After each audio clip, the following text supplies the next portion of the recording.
Devin Williams is making his way to Queens, and the news officially broke last night, giving my instant reactions right here and breaking down this deal and what it means for Edwin Diaz moving forward with the New York Mets this offseason. Welcome back to the True Mets Talk podcast. Before we fully get into it, make sure to smash those thumbs up buttons, subscribe to the channel, and check out all the previous content in the description down below. 2 videos released yesterday talking about a plethora of names from Kyle Schwarber to Pete Alonso, Ranger Suarez, and Jake Myers of the Houston Astros. The second video was a potential trade that the Mets are being linked to with the Houston Astros that was kind of overshadowed given the unexpected news of the Mets inking Devin Williams to a 3-year deal, which is what we're talking about right now. I did see a lot of content creators in this Mets community going live last night. I was going to go live, but I figured let me just save my instant reactions for this morning after video. So hopefully you all are awake,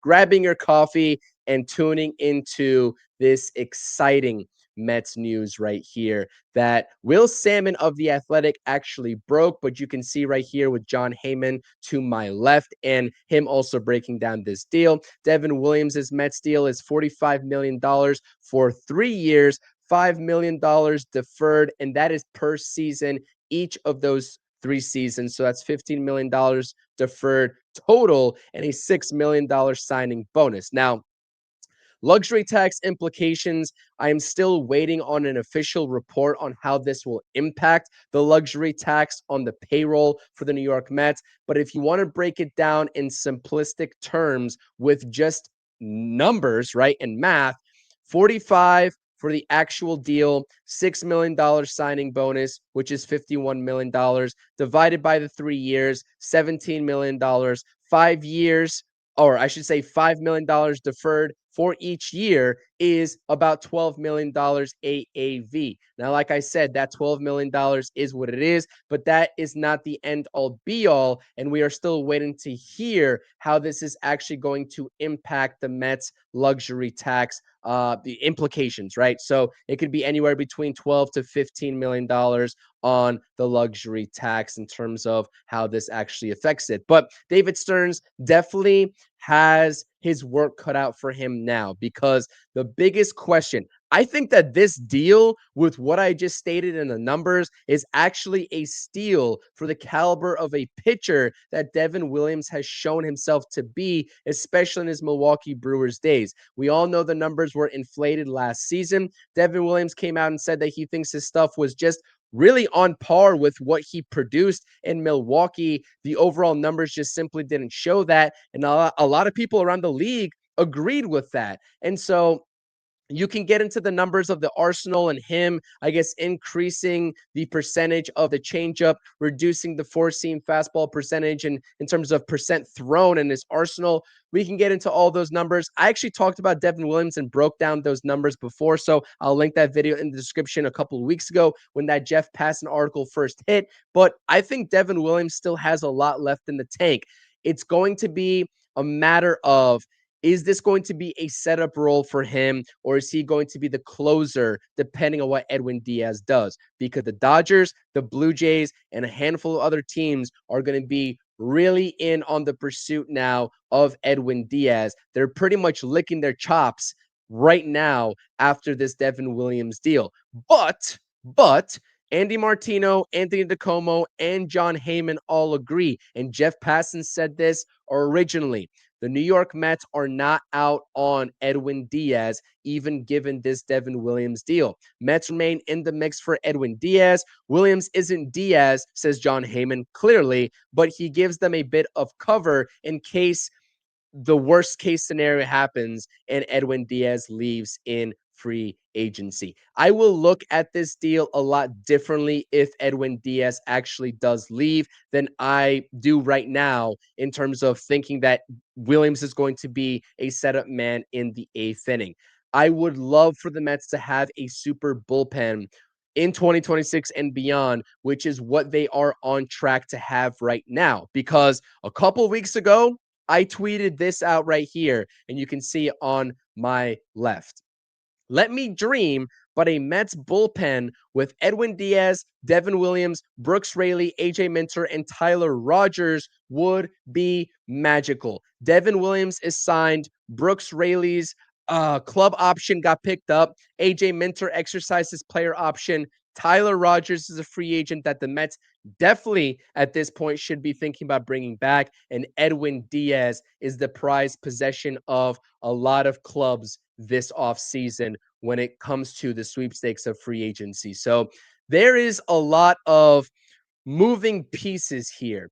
And I guess I should say, and I have to stick true to this, is that even with this Williams signing, I know that all these reporters are saying that the Mets are not out on Edwin Diaz.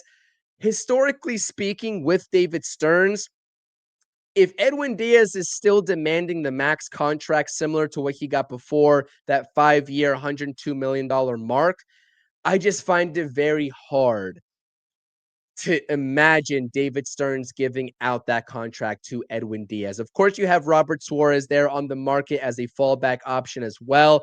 I don't think that there's any way that I would feel comfortable with Devin Williams being the designated everyday closer for the New York Mets in 2026, given some of the inconsistencies and him being pulled multiple times as the Yankees closer in 2025. I wouldn't be comfortable with that. But like I said, right now, I am under the assumption that this is a setup role for Devin Williams. Whether that's for a guy like Edwin Diaz or Robert Suarez remains to be seen, and hopefully that's the case.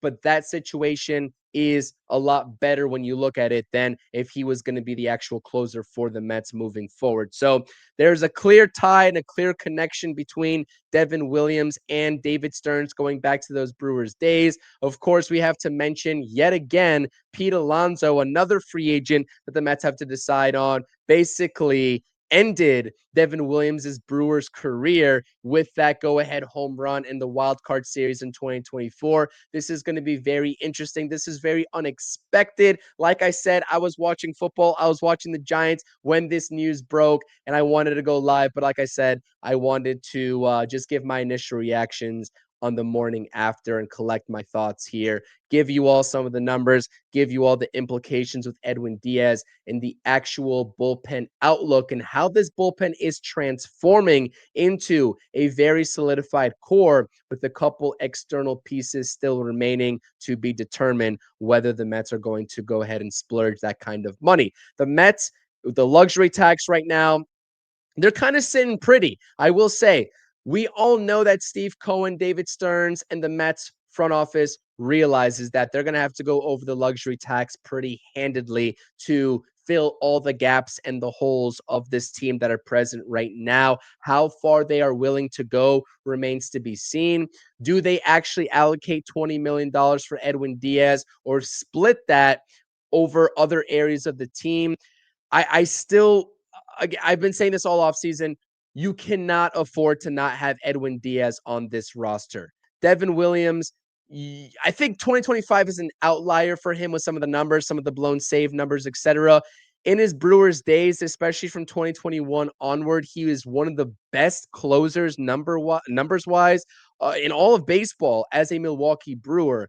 I don't know if he was tipping his pitches. I don't know exactly what was happening. To Devin Williams, his stuff still remains elite, but just the overall numbers didn't work out for him. So we'll see if it works out for him in Queens in orange and blue. And this is just yet another trend of David Stearns taking a former Yankee and bringing them over to the crosstown rival, their crosstown rival, New York Mets. Clay Holmes, Juan Soto, Luis Severino, the list goes on and on and on. I think that this is a really good value deal. This is because, you're talking about 12, 13, 14, maybe even $15 million on the cap luxury hit for the Mets. It doesn't really matter. That's a steal with the type of production that you can get from Devin Williams. It's really just about, is Edwin Diaz coming back to the Mets or not? And that's how we are going to shape up our actual beliefs and overall ideas of how this signing plays out for the New York Mets in the long term. So,